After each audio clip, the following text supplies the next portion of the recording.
当来关心咱国内又搁发生儿童受到虐待的事件，这是苗栗一间私立的幼儿园，有教保员是甲4岁的查某囡仔甲扇喙皮，家长看到监视器是真歹接受。因为幼儿园是有出面来证实回实的，强调是咧调查另外一个学生伤害案件的时阵，这个教保员情绪失控，目前已经甲伊改评。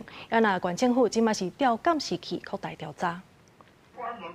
教保员甲查某仔叫我来，讲无几句就出大力，用手拍伊的面甲身躯，害查某仔遐摔一倒。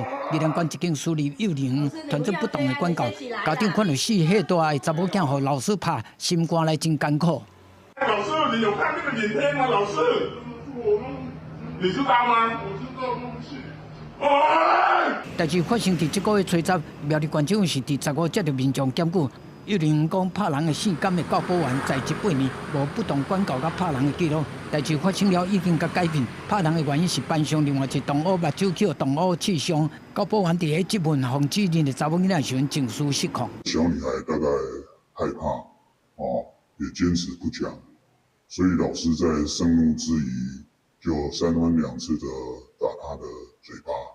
平常这个教保员几乎是没有打过孩子，这个我们可以做保证。苗栗县政府已经开始调查调阅监视器，认定明显违反儿少法，会交罚6万到60万，上当未来拢袂当踮咧教保机构服务。很明显已经违反这个儿少法，那依法来说，我们是可以裁罚6万到60万。